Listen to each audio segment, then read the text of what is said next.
All right. Woohoo! We made it. We made it. We made it. Oh, Lord, we made it. Thank you. Thank you. Thank you. I appreciate you just rolling with a sister, you know. I don't know what happened, but it was a reset. It was a good reset. I needed that to, breathe a little bit. All the emotions and everything was just flipping out and yeah. See, yes, I needed that. And that's what I'm gonna do. We're gonna do that together. Yes, it's good. It's really useful to understand what's happening in your body in real time. So we'll get into that later. But get the show started. I love it. See, look, it's a hands-on teaching. See, all of that had to work so that you can share some more, about that. We can go a little deeper in the sideways and all of that. So I am thankful for the mix-ups, the mishap, the whole issues and everything, because they are going to serve a purpose. So we thank you, Lord, for that. All right, happy Wednesday. Happy Wednesday to everyone. Oh my gosh, I am super duper excited about this young lady. Oh my. Let me tell you, I was in a place where I didn't know what was going on up in here, trying to control all the emotions and trying to figure out, I guess, give a name to what I know I was feeling. And God led me to you. And so I am thankful, because when I sat and I heard, I'm like, who is this? And oh my gosh, I need more of what she is sharing. I got to get this down, because indeed it has been such a help to me.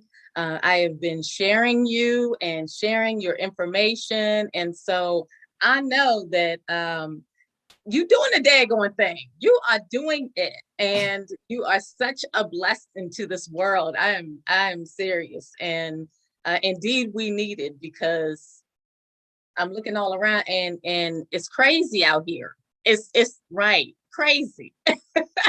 Exactly that. Yeah. Yes, make you want to just stay in the house and don't go anywhere, Yes. That right there. We're doing it. Right. So I'm thankful that I came across you. And is such a blessing again for others to be able to hear you tonight. So I'm going to be quiet as much as I can. I'm going to allow you to introduce who you are. So Dr. Alauna Curry, I'll say that part. Who in the world are you? And where you been all my life? I've been hiding. I've been creeping on the come up. That's where I've been. Coming up out the mud. That's what it was. All right. I love it.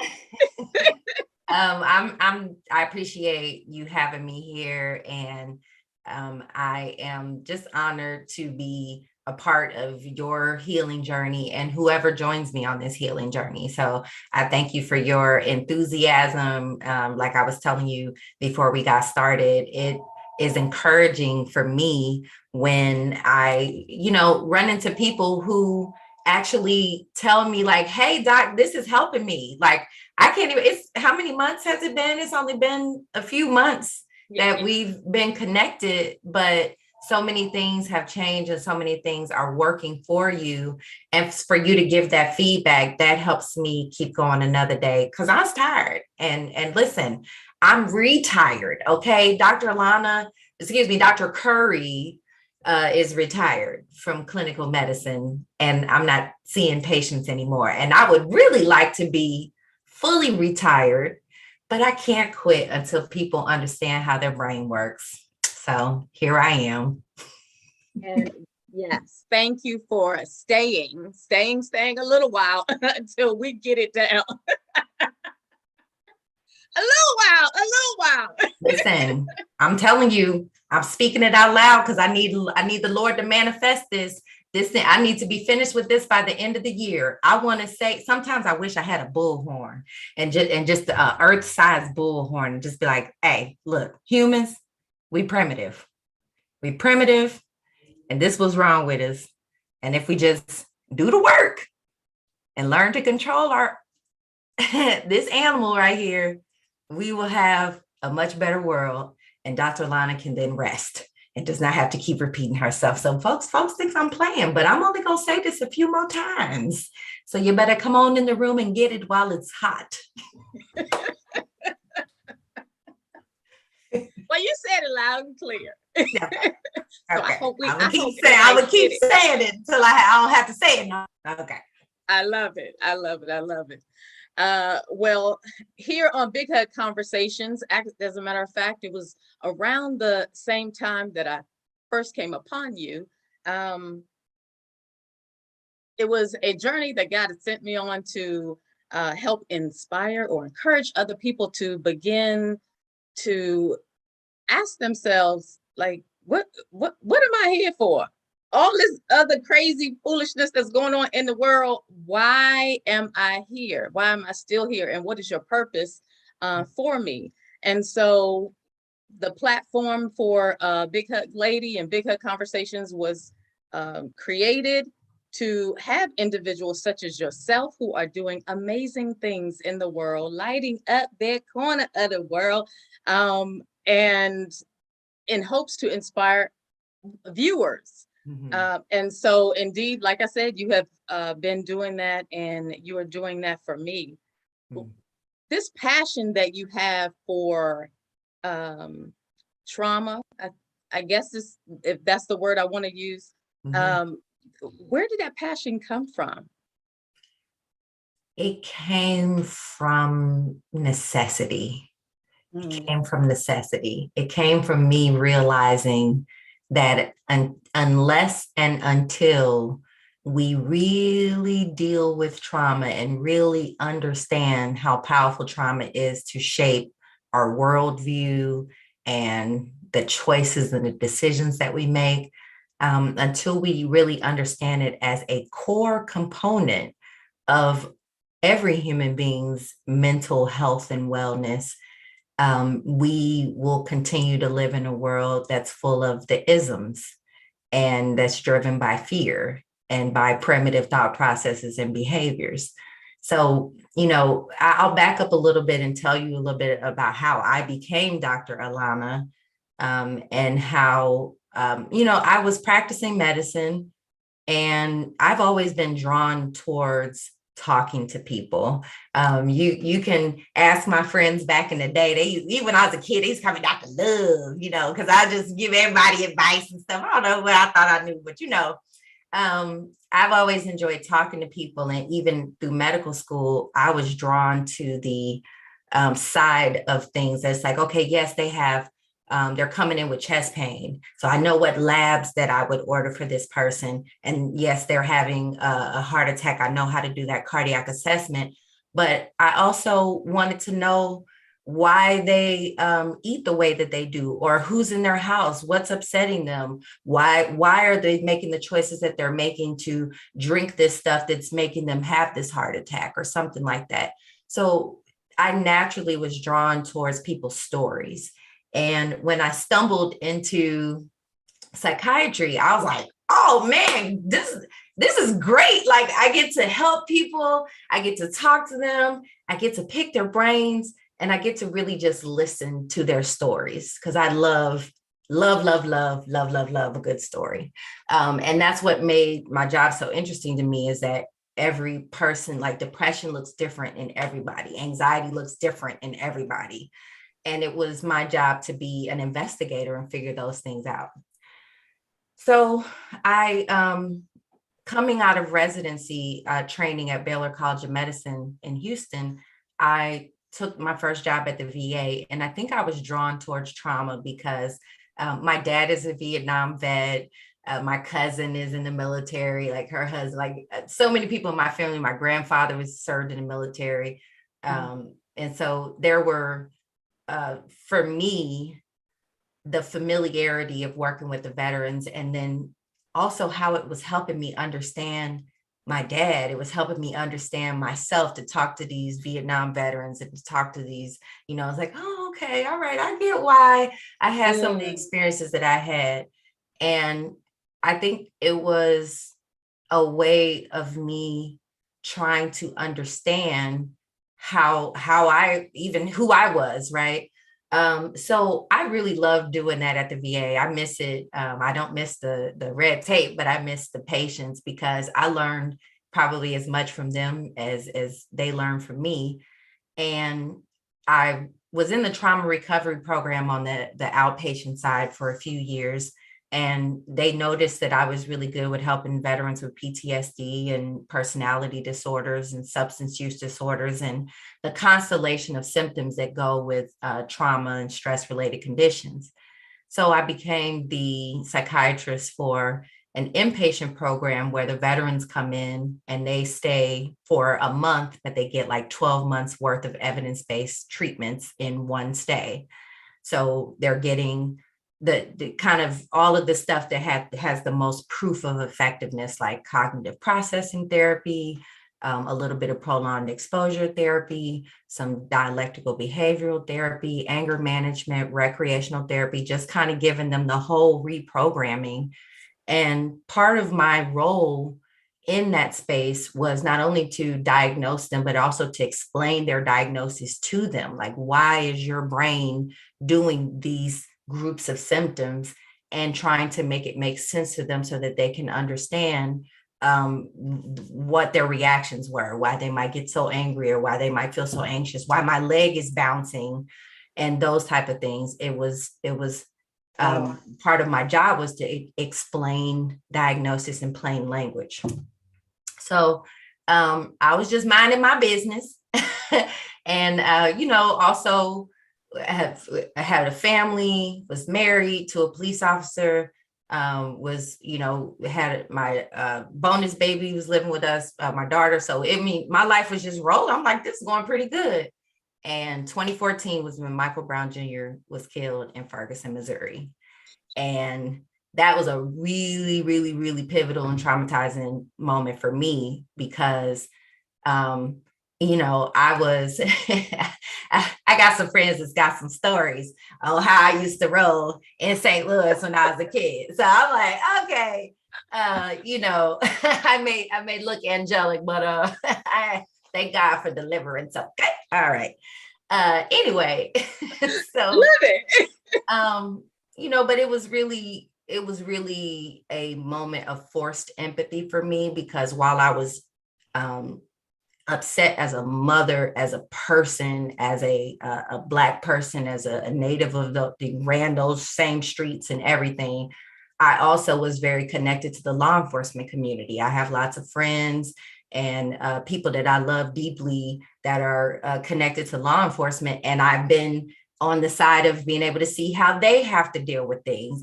And it sort of hit me that how humans perceive information is very flawed, skewed, all of us, and every single one of us. Yeah. Every single one of us, in part because we've not been taught how our brain processes information and transmits invisible signals and sensations and things that we call feelings into our body that we then take as reality and act upon. And that inherent state of being, I'll say, trapped in the biology of things means that you can only experience your one side or any one side of a situation, but you are not seeing the whole thing. And I remember listening to really starting to listen carefully to how people talked on television and hearing the trauma patterns that my veterans, that I was constantly correcting in them, their extreme thoughts and magnification or honing in on one thing or catastrophizing. I'm hearing those same patterns coming out of my colleagues. I'm like, oh, Lord, we've been around this trauma too long. We got to get out of this, right? Y'all starting to act like the patients, okay? And then I'm hearing it in my family. I'm like, man, everybody I talk to my family, they got trauma. I'm seeing it here. I'm seeing it there. I'm seeing it everywhere. And it really, at some point, I had an existential crisis because this is not how we were taught to think about psychological trauma. We're taught to think of it as, there's this bar, like it has to be this much in order to get over it, or in order to be able to create this experience for a person. So when I really started doing some homework on things like empathy, which Brene Brown is one of the people that I really dove into at the time. Okay. Yeah, I started to recognize that even the way that I had been taught about empathy was kind of a superficial understanding of it. Like, yes, empathy, like, what do you think of? Well, I guess, you've been listening to me for a long time now, so I can't even ask you that question, but you know what I mean? Like, I think even to have been trained by some of the best, and to be in institutions and I did very well. I got straight A's pretty much, my whole career, and excelled in so many ways. But still, the concept of empathy was sort of like understand the emotions, really be tapped into them, engage with people, use that as a tool. I mean, all of that was important. But what they did not explain is some basic anatomy that it was really crucial to understanding why empathy is so important. Because even though all of us are biologically capable of empathy, it's trained out of us, like by the world. Like, Right. as a kid, you start crying, you're like, be quiet. Why are you crying? I mean, That part right there. Yes. Starting early. We start early. Yes, absolutely. So when I really started thinking about empathy as a concept of like, and asking myself, like, what's wrong with humans? What's wrong with us? It was interesting. Like, I could hear trauma in everybody else. In the last place I looked, I'm like, well, if everybody has trauma, then what is going on in here? Okay. Right. And when I really started looking at it and looking at my life and listening to myself and hearing my own thought processes, I was like, oh, okay. Uh-oh, right? Because if everybody's traumatized and everyone is experiencing these internal sensations coming from these parts of the brain, which I know because I'm reading articles, but as a scientist, but that hasn't translated to mass understanding, right? Mm-hmm. So one of the challenges was when I first realized this, and then I go talk to other doctors, mental health practitioners, and friends and family, and I'm talking about the amygdala, the reticular activating system, the brain reward system, trying to explain like all this biology that I'm seeing that's creating so many things. People are like, like, no, that's not. Everybody doesn't have trauma. Like literally arguing with me, invalidating me, telling me I'm crazy. And I'm like, I know it might sound crazy, but just hide and watch.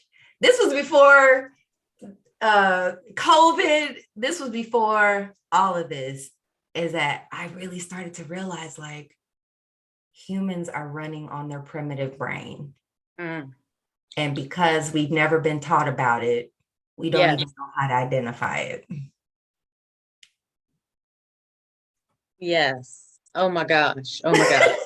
Okay. So oftentimes, I want to kind of go back to that word trauma.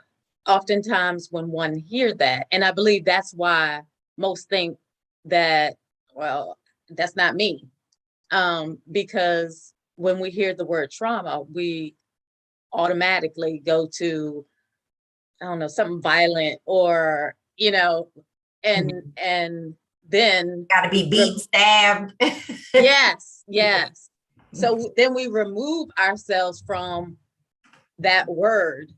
So if you would, please share with us what the definition of trauma. What is it? I will share my definition of trauma, which is anything that you experience so negatively on the inside that it changes the way you think about yourself, other people, and the rest of the world. And I give that definition and I say my definition because we don't have a cohesive consensus on what trauma means right now in our society. And in fact, the definitions that we use for trauma are often kind of superficial because, as you noted, let's just be for real, for real. We're going to keep it real today. Keep it real. Yeah. Our current entire hierarchy of thinking as it relates to mental health was designed mostly by white men and a white male social construct that's dominant in the way that our systems have been designed over time. They did their best. There was just some things that they didn't know. Only in recent years have we had fMRI, functional MRIs, where we can watch people's brains while things are happening, PET scans where we can understand what areas of the brain are lighting up when certain things are happening. So this to me was sort of like finding fire, okay? Because for one, similar to how humans used to kill people who said that the earth was not the center of the universe, right? Because we're very convinced that everything revolved around us. And we're still working on getting out of that very small-minded state, right? Where we insist on everything revolving around ourselves and our own belief systems, but I digress. It's really one of those things where it's like, it's factually and scientifically been proven that humans are one race. There is literally no such thing as whole Black, white, Asian, yes, we have different ethnicities, we have different cultures, of course, but as far as how many races there are on the earth, there is one, and it is human. The rest of these subjective labels and classifications of the very superficial changes that the human body made as we migrated out of Africa across the earth and were pressured by the environments as environments do pressure things, right? We developed different features, but our DNA is 99.9% the same. And that's for every human being. So the difference between me and you and anyone else, male, female, Black, white, tall, short, whatever, 0.1% out of 6 billion DNA bases. So it's actually very, very, very small. And the ones that are different, they make for cosmetic changes, but not functional changes, like the shape of your ears or the size of your nose or, what color your hair is. But those differences are extremely small.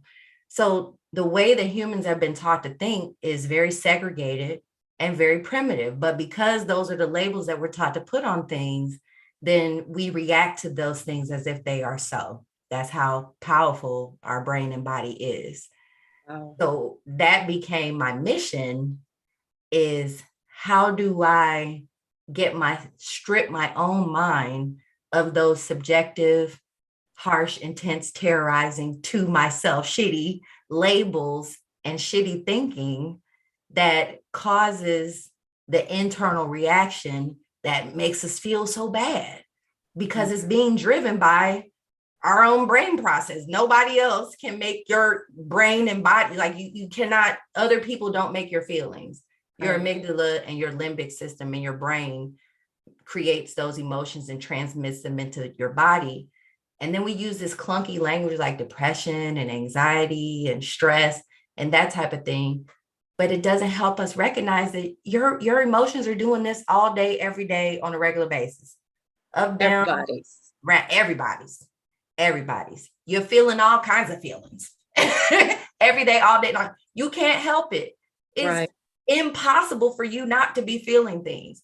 So if you ever think that you're not having emotions, or that you don't have them, or that they're broken, or that they're weak, or that they're bad, or that they are any label that you've been taught to put on them, they just are. They're just there. Like they're just part of our experience. Absolutely. Because we're interacting with people and things and stuff. So yeah. Okay. And your amygdala is just doing stuff. Right. And in fact, once I got to know those brain systems better through watching myself and listening to myself, by the way, and regulating those internally, that's when I realized, like, oh, this is what they mean when they say humans are only using 10 to 15% of their most evolved brain. Say that again. What? How much? 10 to 15. 10 to 15% of the capacity of our prefrontal cortex. And what that means, like, you're using all of your brain all the time. So don't get me wrong, right? Like, your brain is constantly has signals and things firing, even when you go to sleep. But there are parts that go down and parts that go up and parts that adjust and work together to create things for you. And so when your brain is processing information and making micro judgments or micro calculations, it is creating the internal sensations that will go along with whatever it is that you've been taught to tell yourself and what you believe. And then you feel things, and then your thoughts are productive and they create things in you. And then you talk and powerful words come out of you, go back around and hit your own ears and maybe create something, or fly out of you and hit somebody else. Or matter of fact, just doing things out in the universe, right? That's how powerful we are. The things that we speak and that we verbalize and empower, they have real weight to create things in the world. So my mission really actually became to work on myself.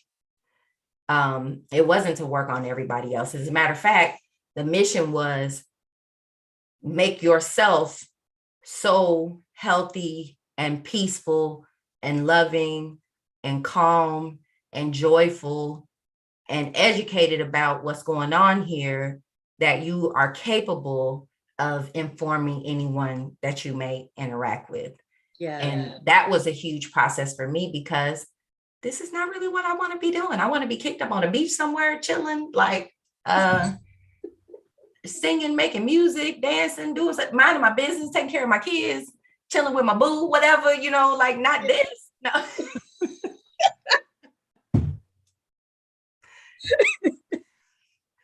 just being real. Like, we're everyone, like I hit a wall in 2017, went through like health problems, developed neuropathy and arthritis, and had to basically stop working, and finances fell apart and marriage fell apart and everything.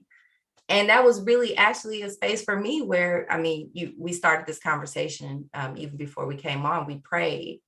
And, I've stepped back a lot from the concept of religion, but I've become so spiritual.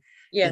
I made myself start looking at the world with spiritual eyes. Like, look, I got to be able to see the invisible human being, the human as a creator first, with their non-physical anatomy being their thoughts, their mind, their spirit, their psyche, and pay attention to that. And then, okay, they have a physical package. It's some stuff probably going on with that too, that they feel in there. But I see each person as a primitive creator capable of activating their prefrontal cortex yesterday. But if you don't know that you have it, and you've been taught that all of this stuff is what's going on. Now, mind you, again, I referenced these degrees. It wasn't in the school. It wasn't in the classroom. It wasn't in any of those places. It was through my own traumas, honestly, and asking the right questions, reading the right papers, and then just being willing to reshape myself into someone who can educate people about these things, because that was my gift, being able to explain things to people in a way that they get it, and so I leaned into that. I was like, okay, God, you say what I need to do. All right, come on now. Now I'm still watching this world. I'm watching us, our politics. I'm watching our inability to communicate, geopolitically, going to war and all this other stuff. And I'm sitting here like, man, we really need to make empathy go viral. Yeah. And it sounds like that it was intentional, as you said, that you took an intentional approach to healing yourself first, and then others. So would you say that this whole healing journey, trauma, going through everything that we have dealt with ever since we were born into this world. That's an intentional journey. Would you say yes to that? And I'm trying to verbalize. I love it. I'm over here. Come on, teach, teacher. Come on. I'll sit back. I love it. But I'm hearing that word, intentional. And I think oftentimes, just the way that our world is anyway, humans move most anyway, based upon, what we feel or how somebody made us feel, instead of stopping first to like totally process what I just heard, or what was done to me. And then, well, why did it make me feel that way? Like why did I get angry, or why did it make me upset? And then move from there. Mm-hmm. And so your journey of healing, or this journey of healing that you are taking us on, I think I hear you saying it's got to be intentional. Mm-hmm. It's got to be intentional. It's got to be intentional. What I found is that prefrontal cortex doesn't really fully come on unless you intentionally activate it. Say that again. Ooh. Listen. All right. This right here, this prefrontal cortex, this most evolved part of the human brain, that's the part of our brain that's like our CEO, that can kind of look at the numbers and look at the company and how it's doing and say, here's our short-term goals, but here's our long-term goals. And even though this over here looks good, this merger, it's not going to take us towards our long-term goals, right? Or I need to break off from here because getting upset and reacting is going to have us in this business off in the ditch, right?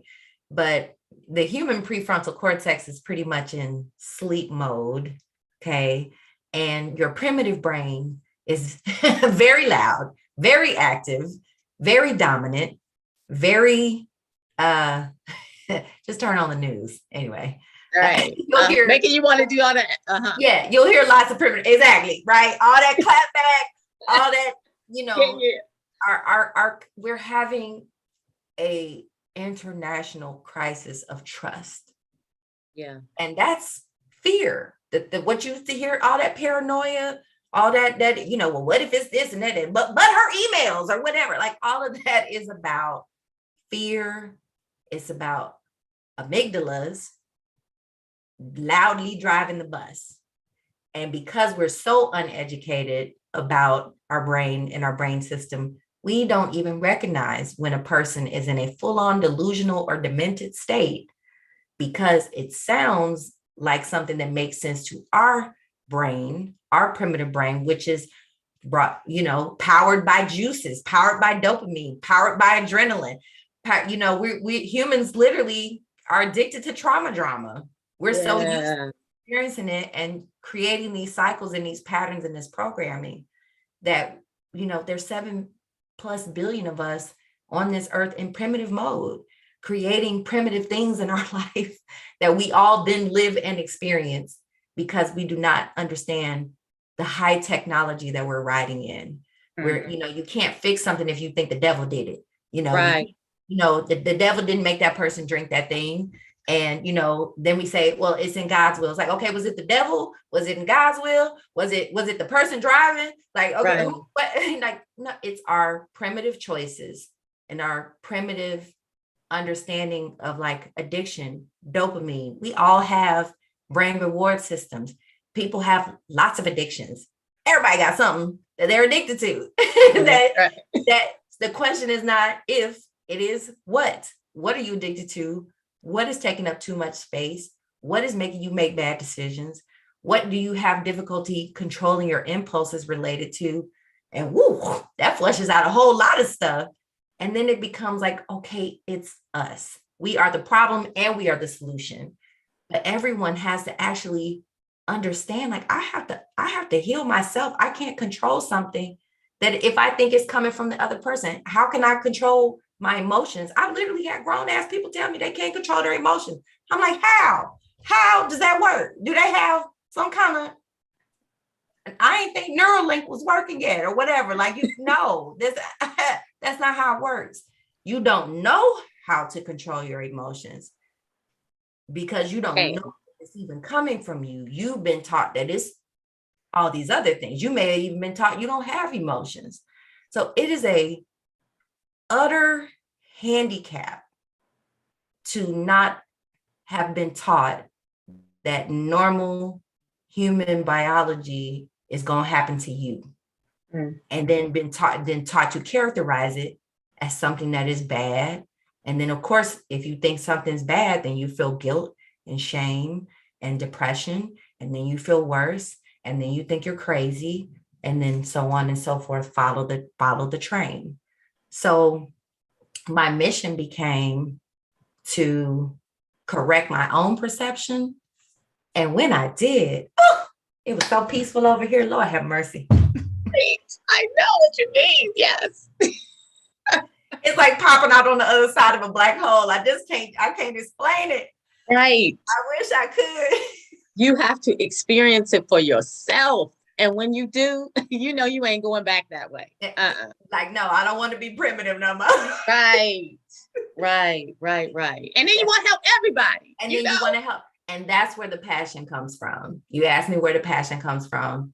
That's where the passion comes from, because I know it can help everybody. I know it can help anybody.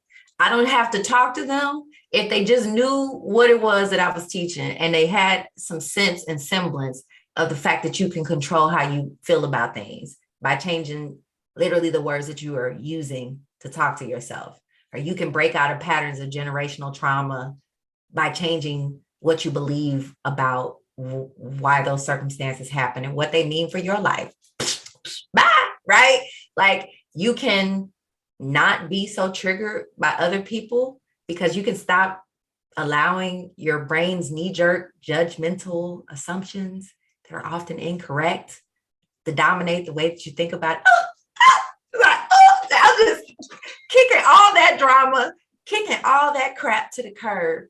Yeah. And just recognizing, like, I can continue to reset myself in peace and activate the higher mind that I'm capable of, that will show me how to navigate the situation with the words that'll heal and not harm, with the emotions that will comfort and not create crisis. Like, it comes down to a choice. You really do just have a choice at a certain point. You're either going to be primitive and be out here damaging people and continuing to contribute to trauma cycles, or you're going to learn how to evolve. You're going to learn how to use empathy.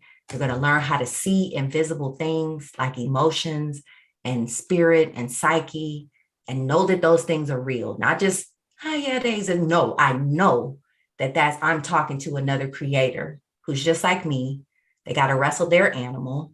They got a lot of juices going on in there. They got a lot of pain going on at home. They got a lot of bad habits to break and addictions just like me.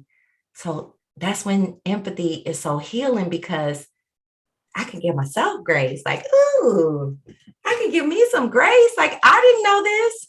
How was anybody else supposed to know this? Right. I know they ain't reading all these books and articles and stuff that I'm reading. So let me just work on myself and not judge myself for not being where I might want to be or being anything other than what I am. Just working hard to be as authentic as possible, as loving as possible. Because what I've been taught about problem solving is that you think about your end point and then you work your way backwards. Like, where do we need to get to? Humans need to get to a calm society, a society that's emotionally educated, a society where every spirit that hits this earth has enough food to eat, a place to live, clean water, clean air, a way to get around, a way to explore whatever interests they may have. They can make money as a teacher or artist or whatever they want to be.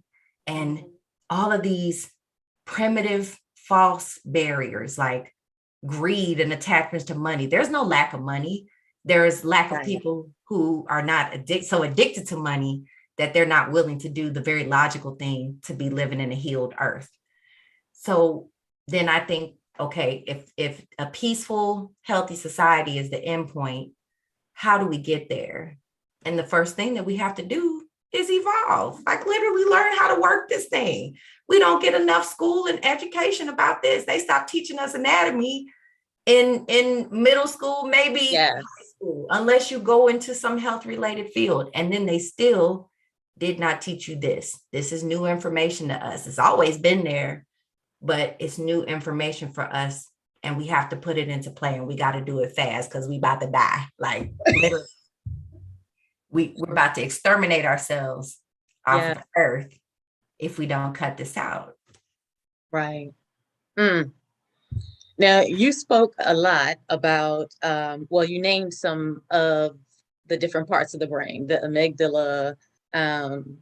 Could you give us those 7? We know that it's a whole bunch of them going on, but at least, well. Only have to know 7 though. That's the beauty. So let's talk about those 7, if you can share with us. Yes. So I already talked about usually the 7th one, the one I talk about last, has been getting a lot of shine in this conversation, and that's that prefrontal cortex. And the reason that the prefrontal cortex is so important is because it can take over quickly and help you to see other alternative options that you would have if you control your body.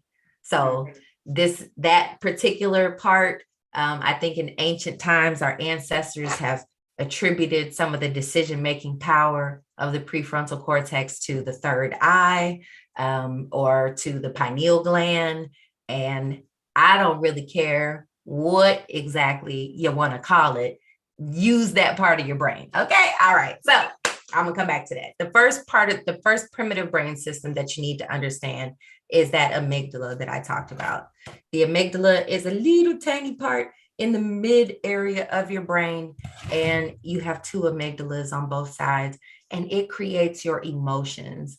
But your amygdala does not create the emotions based on objective reality. It creates them based on what you think is happening and what you believe is going on. So an example of this might be if you get an email from your boss, like, come to my office, or I want to have a meeting with you, because we don't go to nobody's office anymore, it's COVID.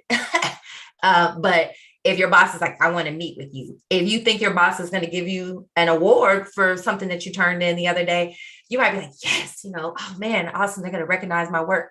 If you think that you're about to get fired because maybe you've been fired before, when a boss asked you to come meet with them, your body might set off a cascade of stuff, and you might be in the bathroom hyperventilating, using the bathroom, throwing up, because you think that you're going to be fired, right? So what your amygdala creates is based on your belief system, not necessarily a subjective reality. And all those things that have happened to you in the past, just bringing it up. Right. Okay. Yes. So you don't have to be having an actual traumatic experience again and for your body to re-traumatize you with a resurgence of the emotional programming that you have received from a previous traumatic event. That's what we call being triggered. Okay. Whoop. Yeah. The second brain system that you need to know about is your reticular activating system, your RAS. The RAS is like a filter. It helps to filter certain things into our conscious awareness and certain things out of our conscious awareness. So an example of filtering something into your conscious awareness might be you decide there's a car that you like, you're thinking about buying a certain car, all of a sudden it starts popping up all over the road. You're like, oh, it's a sign from God, I'm supposed to have this car. Like, no, that's your reticular activating system. Don't you fall for it. Ooh, I love it. But your reticular activating system is honing in on things constantly and emphasizing things in your mental awareness and tuning out other things. So it skews your mind's filter based on the traumatic experiences that you've had before, because it's trying to get in front of it. It's trying to protect you.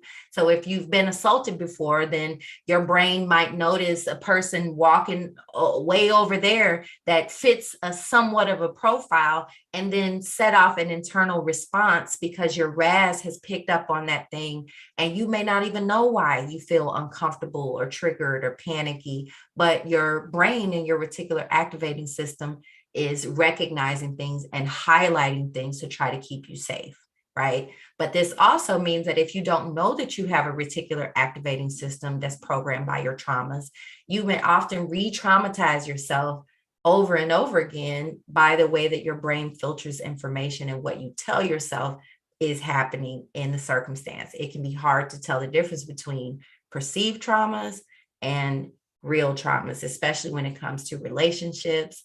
An example of this can be where somebody has a bad breakup and then has a really difficult time trusting the next partner who hadn't even done anything, but that mind is so into the awareness of like, I don't want to feel that pain anymore. I don't want to get hurt. I don't want to miss anything. So I'm looking for things. Make sense? Total, right. And it's like, oh my gosh, if you think about this world that we live in here, up in here, and then the interaction with other people, it's no wonder that communication is all off anyway. Oh, it's all off. Wow. You should assume that you are being misunderstood, and that just because you are saying something doesn't mean that the other person is interpreting the words in the exact same way that you intend them.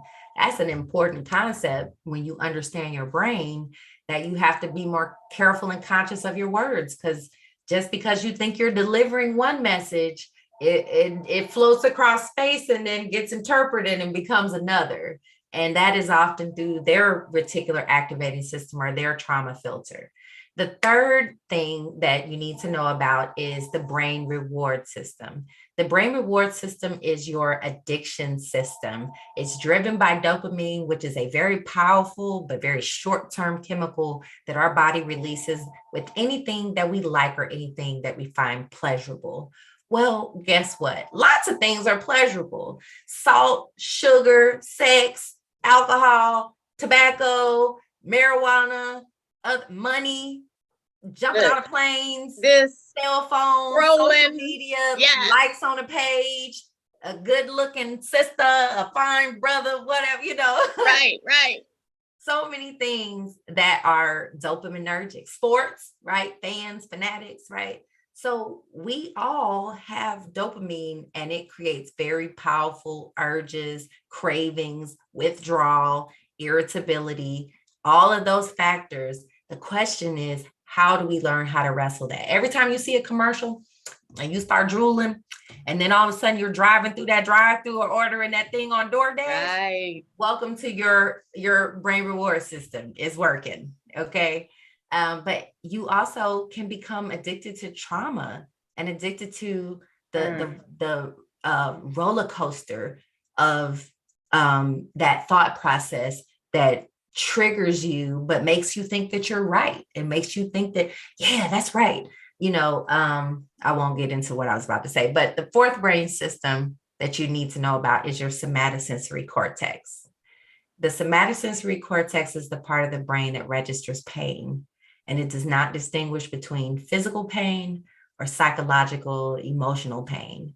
So in the same way somebody can poke or prick you or burn you or stab you with a pitchfork, you can do the same thing to people with words, right? Like words come across space, smack you all upside the head, okay? Slap you right in your somatosensory cortex.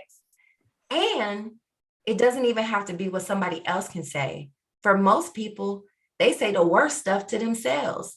That, right. Yes. Like, you would never say some of the stuff that you say to other people, that you say to yourself to other people. And some of the most genuine and loving people that I know have some of the most negative internal dialogue that you would ever hear. And it causes real pain when you think like that. And when you allow yourself to, when you empower that type of thinking, and you allow it to come out at not only your thoughts, but into the next level of creation is out of your mouth, around smacking you in your own ears, you create a constant cycle of pain. And we have so many things that cause us pain that we're desensitized to it, but it doesn't mean that it's not happening, right? Doesn't mean that you're not getting that pain. It just means that we don't have the awareness of the pain sensations in real time. Well, I do, because I've worked on it, but that was a big part of the process for me, was like, oh, because we've been taught so much to just move forward, be resilient, be strong, be superheroes, and all of that stuff, we're constantly getting, it's like death by 1,000 invisible cuts. But it's the reason that we have, Black people have more stress-related medical conditions and more, shorter lifespans, in part because of the internal stress that we carry and the constant pains that we're experiencing, because trauma really is a spiritual, invisible, psychological illness. It's a wound that occurs that has to have attention to it in order to heal. Yeah. So that, let me just quickly do the fifth and sixth. The fifth is mirror neurons. Those are the parts of your brain that help soak up information from the environment. I think of it kind of like how Neo plugged into the Matrix, got the upload of the software. Well, your mirror neurons are how you soak up information and the words that you use and all of those things from the environment. And that's what we use to interpret how we're experiencing things, which is also going to have a direct impact on the sensations and the roller coaster that are created inside. So the mirror neurons are especially powerful in the parent-children relationship, because you will often find that they will do what you do and not what you say. I mean, they'll say that too, but more than anything, they will do what you do. Yeah, that's exactly what I was thinking on. Oh my gosh, the babies, because, they're hearing, first of all, what the parents are saying, whether to them or around them, and just taking in all of this information, and then they don't know how to funnel it or process it right, Oh my gosh. So, wow. The adults are malfunctioning. So it's no wonder that the kids are struggling. So that is the reason why I'm like, yes, I believe children are the future too, but grownups need to do the work. Y'all stop trying to put your work on the kids.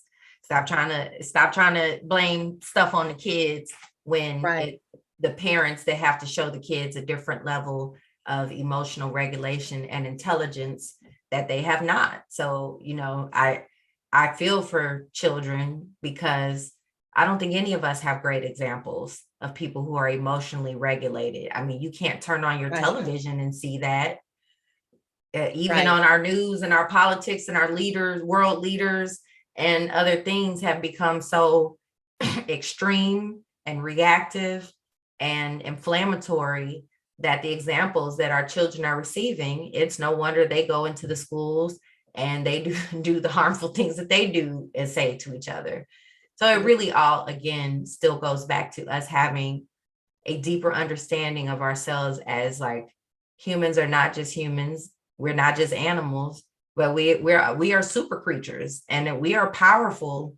And every single one of us has a holy trauma story that we're living out. And nobody's more divine than anybody else. I'm like, we got to own our stuff. We are out here creating. There's literally no such thing as doing nothing. Show me doing nothing. You still breathing, your heart beating. Right. You are creating at every moment, at every second that you are here and present in this body. And then you'll create beyond that in your next lifetime or whatever comes next for you. That is the reality that we can't even miss our purpose, if you want to know the truth about it, because that's why we're here, to create. So there's no mystery to me. It always cracks me up when people are looking for their purpose. I'm like, It's like, right there. Man, it's right there. You can't not hit it. You are doing it right now. Right. Just out here creating, just being all primitive and stuff. But anyway, be intentional about it. I'm telling you, see, that was like, what, right here all along? How'd I miss it? Yes. How'd I miss it? Oh, somebody's gonna say you didn't do the sixth one. So the sixth one is the biochemical matrix, which is my Dr. Alauna term for all the chemicals and hormones that that we have in our body, like adrenaline, dopamine, testosterone, serotonin, oxytocin. All of those chemicals have very real triggers and things that expand and extend our emotional state in ways that when we become more conscious of them, we're able to more actively and again, intentionally use the better parts of our brain to tap them down and regulate them and say, oh, okay, go down, baby. Right. But it takes practice. And it actually is about the intentional practice is skill building so that those neural pathways and those nerves begin to become stronger and healthier for you so that it's easier and easier to wrestle your animal. I love everything. Well, of course I do, because, not only am I a huge fan, but I'm a client. Yeah. A client. I know, right? Thank you. And thank you so much. Stuff. Yes. Thank you so much for being part of the Trauma Recovery Academy. And I'll take that moment to tell people about it. That's how they can work with me. I've explained all of this in some pretty good videos. Master Your Trauma, Empathy Skills Practice for Traumatized Humans. Like my coursework is there so you can access it any time of day, learn about these parts of your brain, and get tools to help wrestle yourself for $97 a month. And that includes a 90-minute monthly coaching opportunity that will allow you to work with me and my team in real time on how you apply these skills in your life. I'm telling you, you got to do it. And I love the fact that I can always go back to the information and, listen to it. I need to keep doing it anyway so that I get it down. Not only do I use it for myself, but use the information to help with my practice. So I am a life coach and just helping individuals get around this right here that keep us from seeing ourselves the way God does, that keep us from saying yes to the purpose that He has placed in us. Oftentimes we have all of that junk that you've already talked about, the trauma, how we see ourselves, that negative little skew or whatever that we have going on. It's hard to get past that. But once you have a conversation with, to just kind of guide and direct the thought process, it helps, as you said, to see things a little more clearer.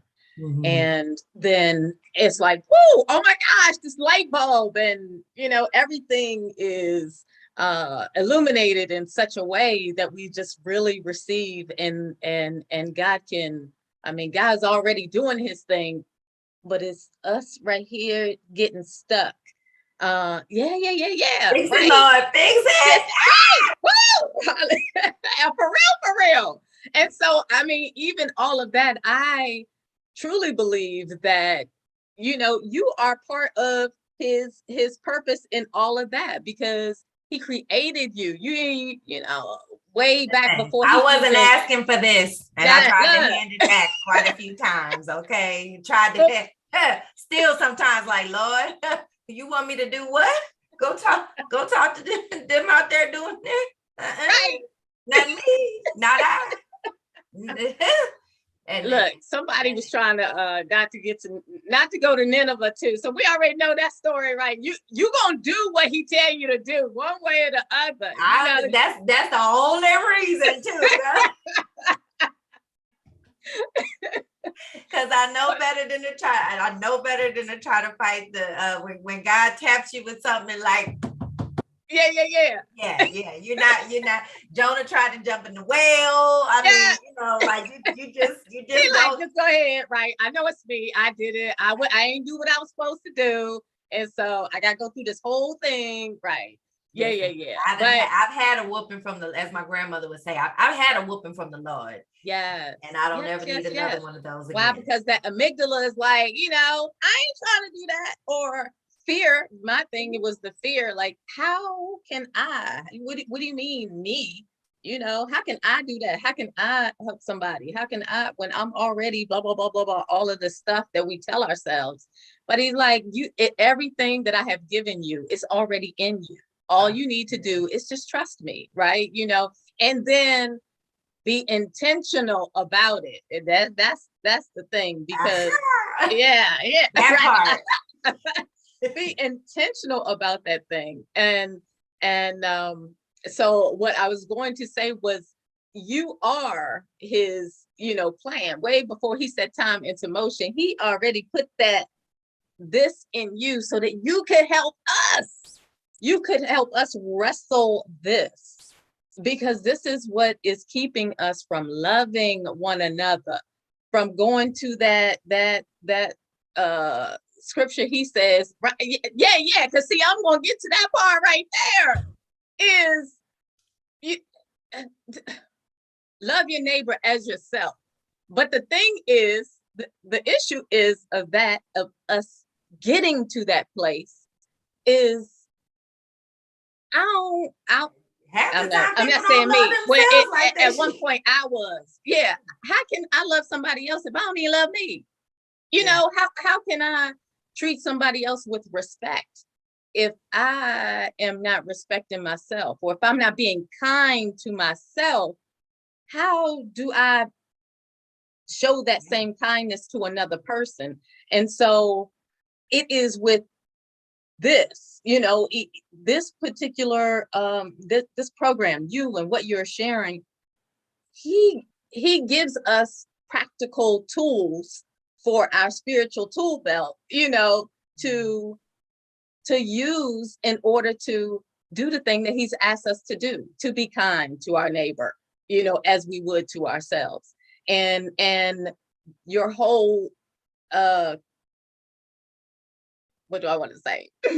that piece about empathy. Girl, why does it work? Because he said, love your neighbor as yourself. And if we get to that, let me even actually add to that, because I truly think that empathy is like the ultimate hug. And, I personally think of God in the masculine and feminine. So I say the he and the she in terms of the representation of the balance that is present in the earth. So the reason that I approach it like that is because using empathy is the way to truly see God in everyone and to truly manifest that reality into the world of treating other people and really seeing like, okay, wait a minute, they believe their version just as much as I believe mine. They're using different words. They might be using different language. They may have different descriptors of these things as me, but we are really trying to describe and get to the same thing, which is peace and love and joy and authenticity and safety. And we as a species have a lot of work to do on healing each other by not just recognizing that trauma has happened, but by changing our behaviors enough that we have lasting change and resolution and repairing of the years, hundreds and thousands of years of damage that we've done, so that we can have a future. Because the rate we're going, we do not have, our grandchildren will not have a future. Our great grandchildren are going to be like all these dystopian movies and shows that we keep making, because we're putting so much of our minds towards the outcomes that we don't want instead of the outcomes that we do. So I truly was just intentional about choosing to put my mind on the outcomes that I want to see, which is also why I created the Trauma Cure program, which is my upcoming live virtual event on February 26th. That is, the Trauma Cure stands for Creators Using Radical Empathy. And in that 1-day immersive program, that's really where I break down the construct that people need to know and understand in more detail so that they really can recognize trauma in their own life and how they can get out of it. So you can get tickets for that at thetraumacure.com. And if you're not quite sure, you can always come to my Get Free webinar, which is available. This is my free 1-hour webinar on Saturday, where I'll just give you a little bit of a taste or tease about what you'll be learning in the Trauma Cure and help you start making a roadmap to mental health for 2022. Awesome. Now, did you put that link for the Cure event? I will type it in the chat, but yeah. I don't know if it's going to get out to your page. You might. Oh, you're right, because I don't know. I don't know either. Yeah, I don't think. We'll make sure that we have that information. Drop it in the comments. We'll put it in the show notes. Yes, absolutely. So share with us about I saw you flipping this little card. Yeah. Share a little bit about that. That's an empathy circle, and that's just one of the many awesome tools that I will be giving you as a registrant and participant in the Trauma Cure. This is just 2 of the skills. This is the love skill, which is empathy, and the done skill, which is a way to help yourself reset from your primitive brain being triggered. And all of those skills are skills that I will definitely cover in the Trauma Cure. So make sure you register. It's $97 for the regular ticket. And that program is from 10 to 3:30. And you'll hear from me and some of my crew and some of the people that you'll be working with if you choose to work with me in the coaching program. And the VIP ticket is $197, which also gets you 3 months of Trauma Recovery Academy, recordings of the event, and extra special Dr. Alauna swag. Like, they will also be getting an empathy journal, empathy journal, and several other things that they will be able to use to really work in their mental health this year. So I hope they come and check it out. I love it. I can't wait for it, because yes, I just love it. So I will definitely be sharing all of that information. Awesome. Is there anything else that you would like to share before I get to my last question? People can find me at Dr. Alauna on all the social media platforms, Facebook, Instagram, YouTube, just DRALAUNA. And they can go to dralauna.com for more information about me, if that's what they're looking for. So tell me, last question. What's that? Awesome. Okay. So I love big hugs, right? So it's like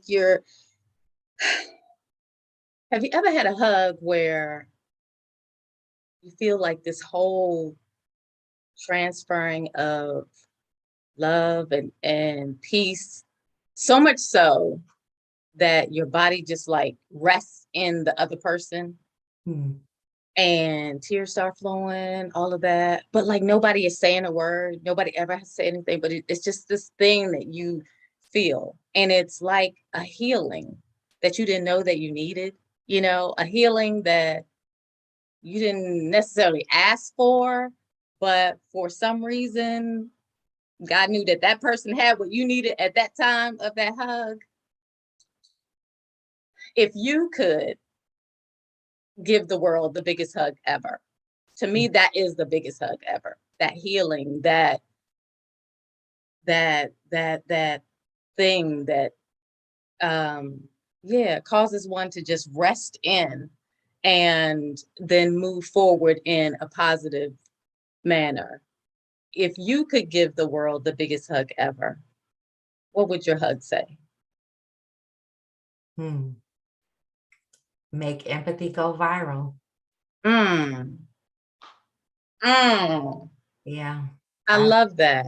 I would say make empathy go viral. Yeah, we got to make empathy go viral. Empathy's got to get out there faster than COVID. Let that be on the tongue, right? Empathy. Not every time you turn around, somebody talking about COVID, blah, blah, blah, blah, blah. Yeah. Oh, I love it. Make empathy go viral. And so we are, that's what we're going to do, Dr. Alauna. We are going to do that. You have sent that into the atmosphere, and yes, and all the big hugs, everyone feel it. Yeah. Those individuals are going to go out and seek more of who you are and what you have been sharing. I just truly believe it. And we just going to light up the world with love and loving kindness. So again, I just thank you so much for saying yes to coming on Big Hug Conversations and just inspiring us with your passion and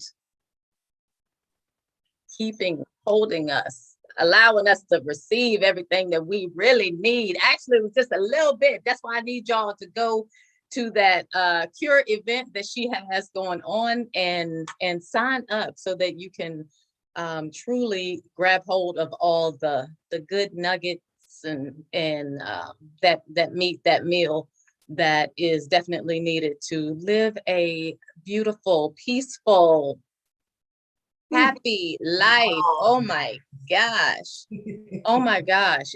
What a difference, I'm telling you, it makes. And so again, thank you for you just being who you are, and the whole animated and authentic. I love it. I love it. I love it. I love it. People are drawn to that. And then you just take all of this scientific information and you just break it down so clearly that anybody could understand. And so again, I thank you. I'm not going to hold you any longer, but yes, ma'am. My boss is calling me. Okay, biggest hug ever to you. Super duper gorgeous blessings. Thank Yes, you. yes, yes. Thank you. You have a blessed one. Yes, ma'am. Bye. Bye.